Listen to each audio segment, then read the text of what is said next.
Today is Wednesday, April 13th. We'll tell you about the strongest sign yet that the war in Ukraine is nowhere close to ending, and what's known right now about the shooter still on the loose after an attack on a Brooklyn subway. Also, what some people considered an unexpected move from President Biden, his latest step to lower gas prices. Plus, new screenings recommended for kids 8 and up, new features coming to some of the most popular social media platforms, and more than $1 million for a sample of dirt, why a lot of people are expected to bid on it today. Welcome to The Newsworthy. All the day's news in around 10 minutes. Fast, fair, fun, and on the go. I'm Erica Mandy. Thanks so much for being here. You ready? Let's do this. Well, it looks like peace talks between Russia and Ukraine have broken down. Russian President Putin spoke publicly about the war in Ukraine, saying negotiations have hit a dead end and the war will continue until his country is victorious. And he spoke about Russia's mission in Ukraine as if it was a noble one, saying, quote, "On the one hand, we are helping and saving people, and on the other, we are simply taking measures to ensure the security of Russia." Thousands of people have died in this war since it started about 7 weeks ago. And leaders in Ukraine and around the world say there's evidence that thousands of civilians have been targeted, so they're investigating potential war crimes. But the Russian government still denies killing any civilians. Here in the U.S., President Biden said for the first time that Russia's actions in Ukraine amounted to genocide, although later he said it will be up to legal experts to decide if the term formally applies. Today, the president is expected to announce another $750 million worth of military equipment and other support for Ukraine. That would bring the U.S. aid to more than $2 billion since the invasion started. The World Bank is also reportedly preparing a $1.5 billion package to support essential government services in Ukraine. To be continued. Authorities are searching for the person who attacked passengers on a New York City subway train at the height of rush hour. Police say a gunman in a gas mask and construction vest set off smoke grenades and opened fire. 23 people were hurt, including 10 who were shot. Thankfully, everyone is expected to survive. For now, police are not investigating this attack as terrorism, but they haven't officially ruled out anything. It's still not clear what actually motivated the attacker or for sure who he really is. But for now, they're looking for a person of interest, 62-year-old Frank R. James. They say he rented a U-Haul van found abandoned near the subway station, and its key was found at the scene. That same man apparently posted some concerning YouTube videos filled with violent language.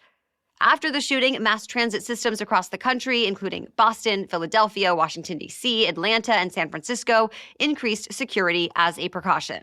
Authorities are also offering a $50,000 reward for tips that lead to the gunman's arrest.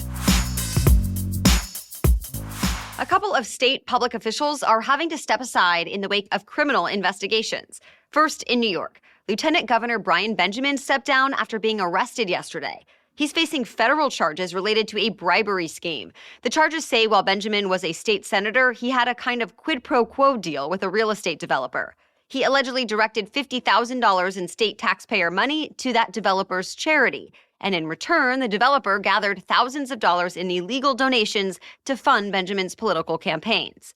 The developer has also been arrested, and both men have pleaded not guilty. Still, Benjamin decided to step down immediately. Separately, South Dakota's top prosecutor was just impeached. That makes Attorney General Jason Ravnsborg the first official to be impeached in South Dakota history. This all goes back to 2020 when he struck and killed a pedestrian on the shoulder of a rural highway. After the criminal investigation, Ravnsborg ended up facing 2 misdemeanor charges, one for driving while using a cell phone and one for making an illegal lane change. He paid a fine but didn't get any jail time. Now he might face tougher consequences. The state Senate will hold a trial to decide whether to convict him on the impeachment charges. If he's found guilty, he'll be banned from holding any other state office in the future. Ravnsborg calls it a political move, though, since he's already paid the price for what happened. Either way, he'll be at least temporarily removed from office until this trial is over. It's a decision that could lower gas prices, but could also make air pollution worse. President Biden says his administration is going to allow high ethanol gasoline to be sold in the hot summer months.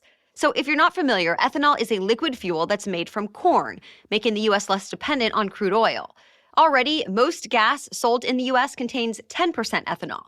But under this change, gas with up to 15% ethanol will be allowed, even from June 1st to September 15th.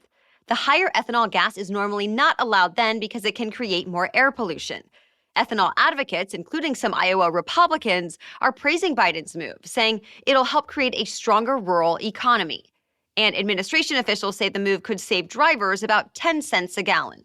But on top of the air pollution concerns, some oil industry leaders are skeptical too. They point out that just like oil, corn has also become more expensive because of the war in Ukraine. Not just corn either, but a lot of different types of foods. The Labor Department's latest report says food costs climbed another 1% last month, and this means food prepared at home now costs 10% more than it did a year ago. So the grocery store trade group FMI says many shoppers are looking for deals, and some are even changing what they're buying, like going for frozen instead of fresh meats. All right, we have more news coming up, but first a quick break to thank our sponsor. I know because you listen to this show that you like to have all the best information quickly. So when it comes to hiring for your next open position, you need a hiring partner that'll help you find quality candidates and fast. So if you're hiring, you'll want to turn to Indeed. With Indeed, you can attract, interview, and hire all in one place. Indeed is with you every step of the way, so you can find talent using tools like Indeed Instant Match, assessments, and virtual interviews. With virtual interviews, Indeed saves you time. You can message, schedule, and interview top talent seamlessly all in one place. And you know we're all about saving time around here. Also, Indeed's data shows that with Indeed Instant Match, more than 90% of employers get quality candidates as soon as they sponsor their job post. So start hiring right now with a $75 sponsored job credit to upgrade your job post at Indeed.com/newsworthy. This offer is valid through April 30th. Go to Indeed.com/newsworthy to claim your $75 credit before April 30th. Indeed.com/newsworthy. Terms and conditions apply. Need to hire? You need Indeed. For the first time, an influential group of experts is recommending all children be screened for anxiety starting at the age of 8, regardless of whether an adult has actually noticed any signs or symptoms. These draft guidelines are from the U.S. Preventive Services Task Force. It's made up of an independent group of doctors and other experts that are appointed by the federal government. The task force cannot put any mandates in place, but its recommendations influence healthcare providers and can also have an impact on what insurance companies decide to cover. Already, the CDC says anxiety is one of the most common mental health disorders diagnosed in childhood, and some experts worry too many children with anxiety are slipping through the cracks. On top of that, reports say the mental health crisis among young people has gotten worse during the pandemic. So if these new guidelines are followed, what does screening kids for anxiety mean? It's not meant to diagnose anxiety, but instead be a sort of first step to recognizing there may be an issue. And it can start with a survey or questionnaire at a child's annual checkup. The draft guidelines are expected to be finalized later this year. A comedian and actor with one of the most recognizable voices in Hollywood has passed away. Gilbert Godfrey died from a form of muscular dystrophy. He was 67. He was known as the voice of the wisecracking parrot in the movie Aladdin, and his career also included lead roles in Beverly Hills Cop 2, Problem Child, Look Who's Talking To, and more. His family put out a statement saying, quote, "Although today is a sad day for all of us, please keep laughing as loud as possible in Gilbert's honor." So a rare piece of space history is going up for auction. The very first time man landed on the moon in 1969, American astronaut Neil Armstrong collected samples of moon dust.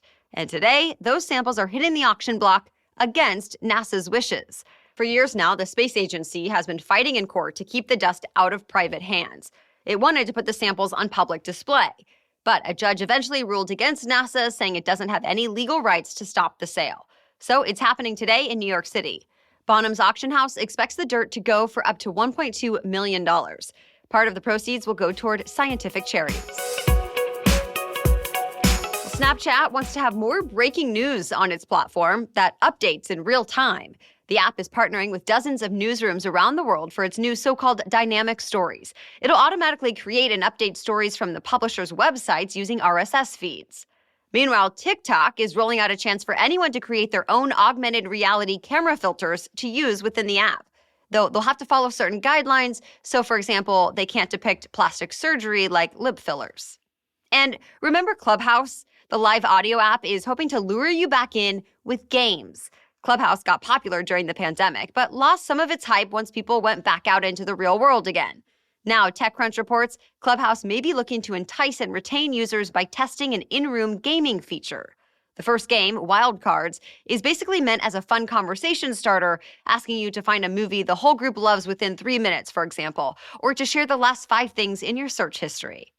And one more for you. Spotify is highlighting some of its live audio features. Spotify Live, as it's now called, will be both a standalone app for all creators to use, while at least some live real-time conversations with artists and other creators will be available in the main app, too. Well, that's it for the main news today, so now it's time for Work Wednesday, when we break down one interesting career or work-related news story every Wednesday. But first, a message from our sponsor. As you know, researching is a big part of my job. So now, as a parent, I find myself researching, maybe a little too much, about everything I give my baby. So let me save you some time and energy and share a little bit about the diapers I've been using for my baby. Pampers Cruisers 360 Fit is Pampers' best fit and protection for an active baby. So I appreciate avoiding a wrestling match at every diaper change because Cruisers 360 Fit is quick and easy to pull on and quick and easy to take off with these easy tear sides. Also, it has a 360 gap-free fit, so it's super soft and stretches really nicely around my baby's waist. Plus, these diapers lock wetness away from skin for up to 12 hours, which helps to keep my baby's skin healthy, even while we all sleep through the night, at least most nights. And this next part is really important to me as well. Pampers Cruisers 360 Fit is hypoallergenic, so it's free of elemental chlorine bleaching, parabens, and latex. You can buy in-store, look for the Pampers Cruisers 360 Fit, and download the Pampers Club app today to start earning rewards with every diapers and wipes purchase. Okay, now back to Work Wednesday. How much of your day is spent actually doing the job you were hired to do? One new survey found, for a lot of people, it's less than half of the day. The work management platform Asana surveyed about 11,000 white-collar workers around the world, and it found people spend about 58% of their day doing work about work, like talking about work, searching for information, and following up on things. And employees say they waste about 5 hours a week on things like tasks that have already been done and pointless meetings. One neuroscientist told CNBC, all the busy work has become worse in recent years because of technology. People spend a lot of time perpetually checking their emails or listening in on video calls and feel the need to respond to every notification right away. So he suggests workers get a clear understanding of how and when to use each platform. Otherwise, all this busy work could make burnout worse. By the way, one more thing we want to mention on this Work Wednesday. We are once again hiring here at The Newsworthy. We're looking for an experienced news writer who can help us out with these daily episodes and more as we continue to grow. If you or someone you know is a great writer, has journalism experience, and could be a great fit for this remote role, check out more details and how to apply at thenewsworthy.com/jobs. All right, thank you so much for joining us as part of your daily routine and for sharing the show with your friends, family, coworkers, and more. We'll catch you up on more news to know tomorrow. Until then, have a great day.